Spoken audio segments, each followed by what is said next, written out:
YouTube family, welcome back to another episode of 2A-N-LA. Remember, everything I say in this episode, prior episodes, and future episodes is just my personal opinion. You should not take it as fact. You should not take it as law. You should always do your own homework and do your own conclusions. All right? Right about now, I'm going to ask you to go ahead and like, subscribe, drop down a little comment for your boy. All right? Look, let's get this started. This episode is about 2A-N-LA's Black Diamond DB15 AR-15 rifle. All right, so before we even get started talking about it or anything like that, I'm going to just let you guys take it in. Y'all know what it is, fam. Y'all know what it is. This is my shooter. This is nothing but business right here.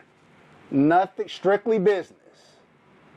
As EPMD once said, strictly business. All right, so look, you guys know I've been doing the gun thing for probably about 18 months now. I did one of my first couple of videos was a handgun collection video. Then my third video was my long gun collection video. If you haven't seen those videos, go back and check them out because they were tight. But in the long gun video, I talked about this when I told you we would do a more detailed video on kind of everything about it.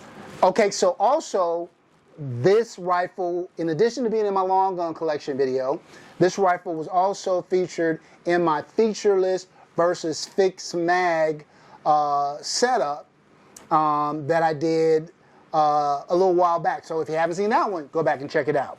But I use this rifle as an example of a featureless rifle. So again, y'all, in California, a rifle has to be set up in one or two ways: fixed magazine or featureless. If it's a fixed magazine, you can set it up however you want.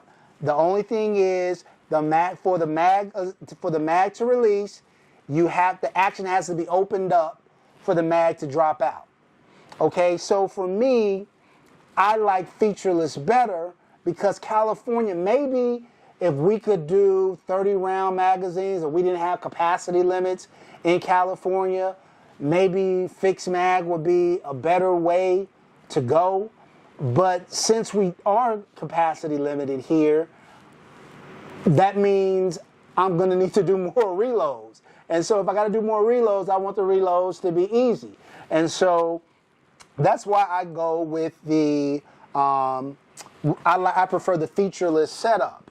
And really, at the end of the day,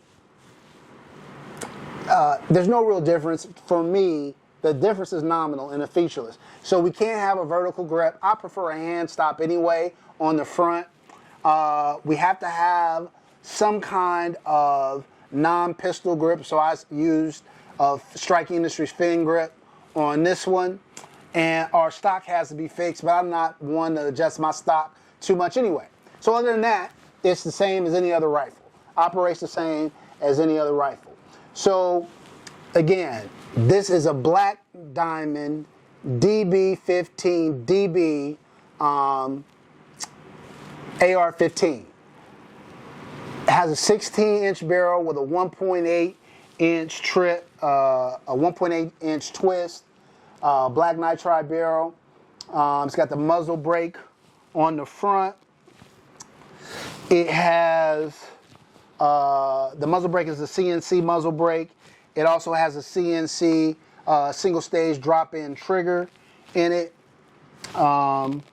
It's 34 inches long, weighs about 6 3/4 pounds. Those are kind of the specs on the rifle. Let me talk you through what I added to it. So we've got the Baldor Pro O light on it, weapons light on it, and it has a laser too. So either way, anywhere I need to get at you, I can get at you, right?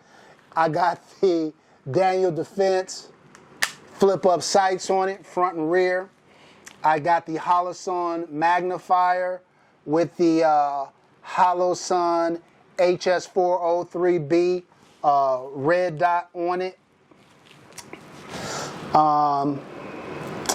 I'll get you the name of the strap. Oh, I got a Magpul strap on here, and I'll get you the name of the strap holder. Look, let me give you guys a closer look. If you guys are running a sling and you don't have, I see people using like rubber bands and stuff like that. I'm gonna add down or up there the name of the strap that I use on all my ARs, because it is bomb. It is bomb. It makes it so easy to connect and disconnect the sling. So I got the Magpul sling on here, and yeah, man, it is. I love this gun, man. I have another AR-15. I got some AR-15 pistols and stuff like that, but I got two full-size AR-15s. One is an FL, and this one. My FL is a fixed mag setup.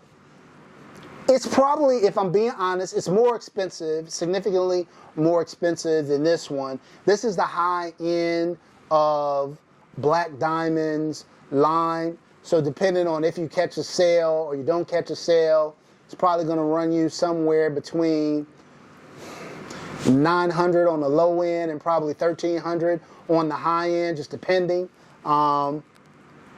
But my FL costs significantly more, but it's fixed mag, again, in a low capacity state.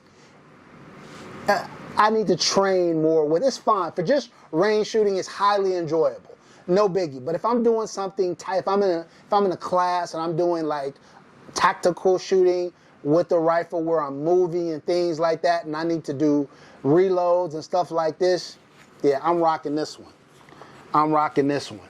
She is such a smooth shooter, stupid reliable. I've never had a malfunction. I got over 1,000 rounds through it. Never had a malfunction. Never had any kind of problem. Like I said, I have a few different AR-15 platforms, a couple of pistols, a couple of rifles, and yeah, man, I mean, this Black Diamond does their thing, man. I don't know, for the money, this is not a Daniel Defense. We ain't spending $3-4 grand on an AR-15. For a, I don't know, man, AR-15s range in price so much. Like a low-end AR-15, I mean, you can do a build, get you upper, lower, and it's probably $500, $600, right?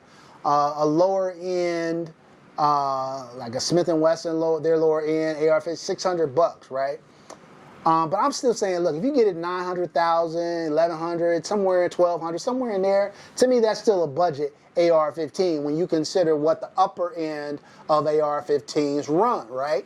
And so for me, I think for a budget AR-15, what you get for the money, 16-inch barrel, full M-LOK rail, nice muzzle brake on it, super reliable, very good looking gun. You know what I'm saying? Very good looking gun.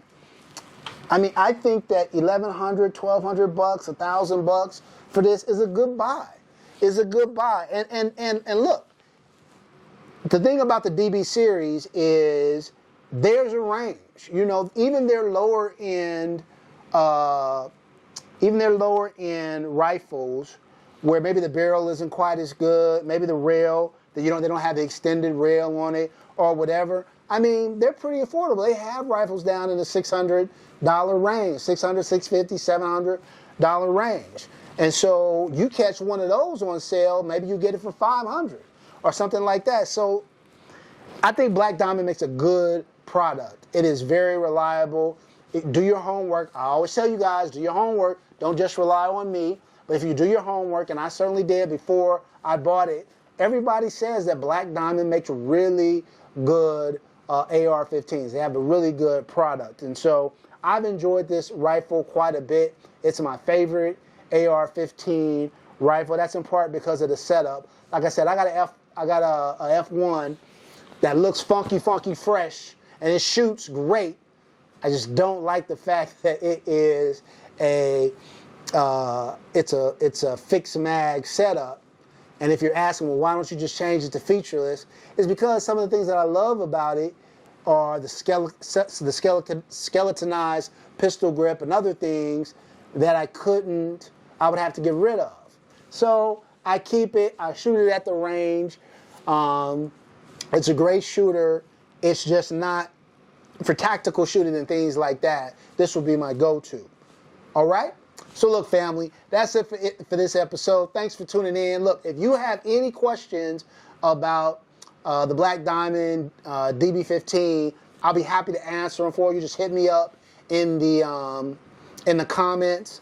And until next time, take care of one another. Peace.